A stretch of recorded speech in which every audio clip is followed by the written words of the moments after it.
Bismillahirrahmanirrahim. Assalamualaikum warahmatullahi wabarakatuh. Waalaikumsalam warahmatullahi wabarakatuh. Alhamdulillah wahdah wassalatu wassalamu ala man la nabiyya ba'da amma ba'du. Sabahal khair. Sabahun nur. Kaifa haluk? Alhamdulillah. Untuk supaya belajar kita tambah semangat, ngantuk-ngantuknya hilang, segar, mari kita sama-sama menyanyikan lagu belajar dan kita hayati maknanya agar kita terus semangat belajar. Sama-sama. Belajar olehmu Tajwid yang sahih, karena Quran turunnya fasih, berguru pada ahlinya. Ya, rajin berguru pada ahlinya. Karena kalau salah guru juga bahaya. Terutama kita belajar fikih. Saat ini pelajaran kita fikih tentang sholat. Nanti yang pertama kali akan dihisab di hari kiamat adalah sholat. Apa firman Allah tentang sholat? Inna sholata tanha 'anil fahsya'i wal. Artinya, jadi kalau sholat kita sudah baik dan benar, maka sholat itu insya Allah akan membentengi kita agar kita tidak terjerumus perbuatan keji dan karena sehingga orang tua, guru tidak terlalu capek untuk bernasehat. Maka jaga, perbaiki sholat kita ya. Kemudian sholat, sabda Rasul, adalah miftahu kulli khair, pembuka tiap-tiap kebaikan. Jadi kalau sholat kita juga baik dan benar, sholat itu yang menuntun kita mengerjakan perbuatan baik-baik yang lainnya. Sekarang tentang sholat. Yang pertama, coba dicermati. Yang pertama, buatlah komentar atau pertanyaan. Jadi berkomentar. Anda semua diminta untuk berkomentar tentang gambar berikut ini atau bertanya. Boleh juga bertanya ya. Oke, saya kasih waktu 1 menit untuk mencermatinya. Tidak perlu 1 menit. Kalau sudah sekarang ada di dalam otaknya tentang gambar ini, tuangkan saja ya. Oke, yang mau duluan? 1, 2. Sekarang Haikal mengamati atau bertanya? Bertanya tentang gambar yang mana? Oke, nomor 1, silakan. Apa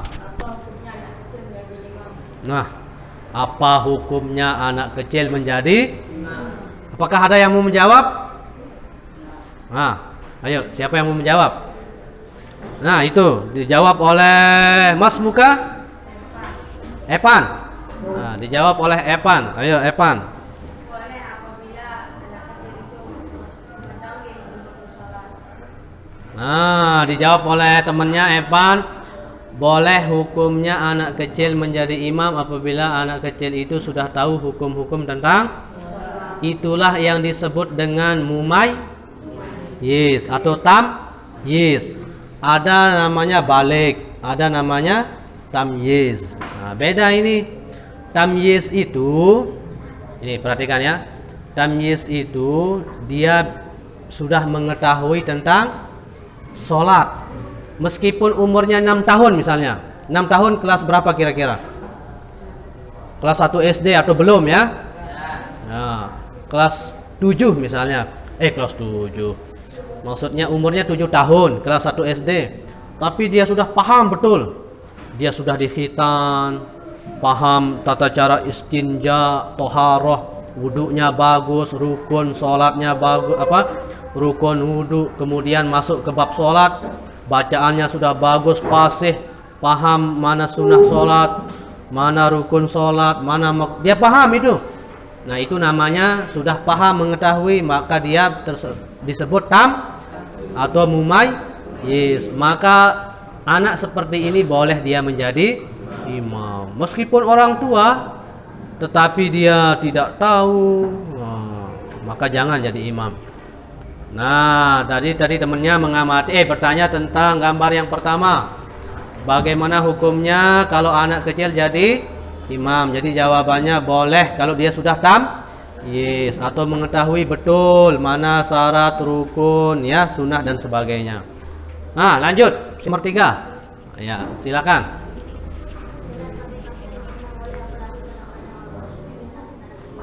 Nah, itu. Jadi temannya Huda mengomentari gambar nomor 3. Sholat menggunakan masker hukumnya boleh, apalagi saat ini terjadi wabah. Nah, jadi dijelaskan juga kan kita di sini belajar kitab kuning. Nah, dijelaskan juga ada di dalam kitab itu tidak bagus menutup hidung. Nah, tidak bagus menutup hidung supaya hidung kita kena dengan tempat kita. Jadi kan kalau kita sujud itu aturannya itu lutut dulu. Lutut, tangan, terus kening, terus hidung. Jangan sampai kening duluan. Wah, bagaimana itu kalau kening duluan kan? Nah, jangan juga tangan, meskipun ada pendapat yang tangan duluan, tapi kebanyakan mengatakan lutut duluan ya. Nah, ini kalau sujud perhatikan ya, lutut duluan. Asalkan jangan terjun langsung hidung duluan, nanti pesek.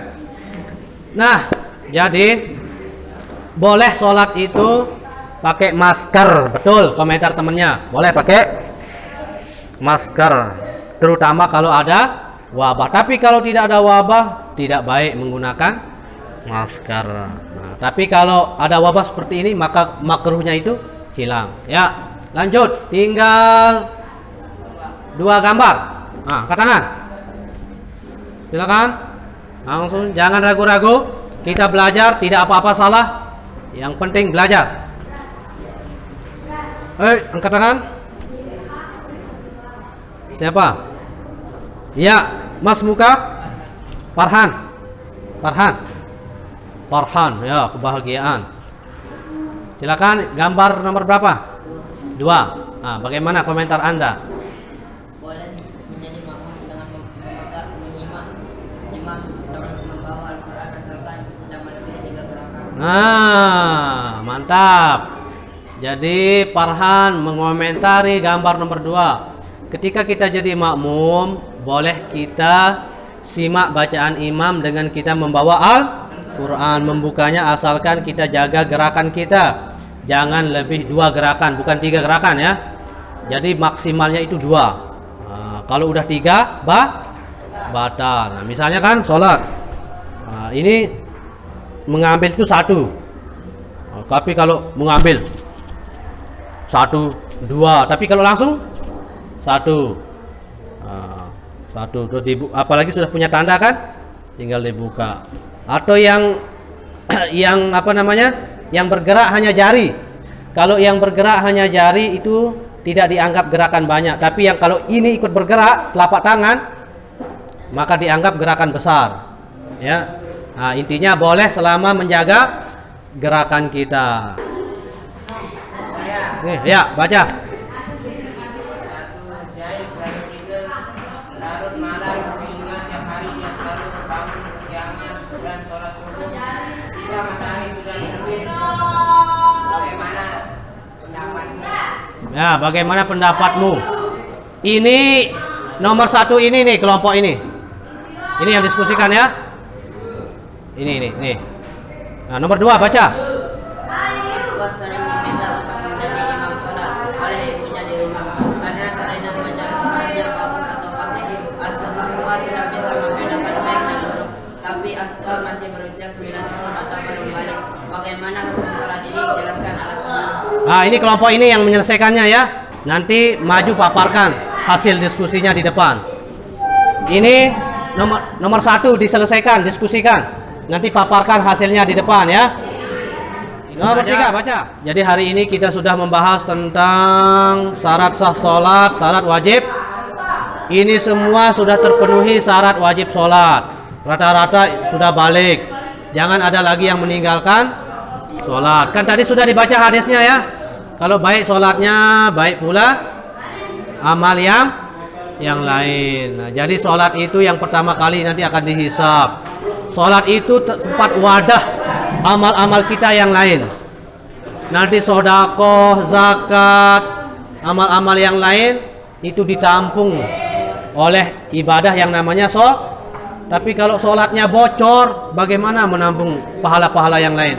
Jadi jangan sampai menyempelekan tentang sholat, jaga ya Bebe ya. Ya demikian para santri, mudah-mudahan semuanya jadi anak yang soleh. Selamat dunia akhirat, bisa membuat orang tuanya menangis karena bahagia. Maksudnya menangis karena melihatnya bahagia, sukses. Ya, mudah-mudahan saya doakan semuanya jadi anak-anak yang soleh semua. Amin ya rabbal alamin. Mohon maaf atas segala kekurangan. Mari kita sama-sama tutup dengan baca alhamdulillah. Alhamdulillahirabbil alamin. Wallahul muwaffiq wal hadi ila sabilir rasyad. Wassalamualaikum warahmatullahi wabarakatuh. Waalaikumsalam.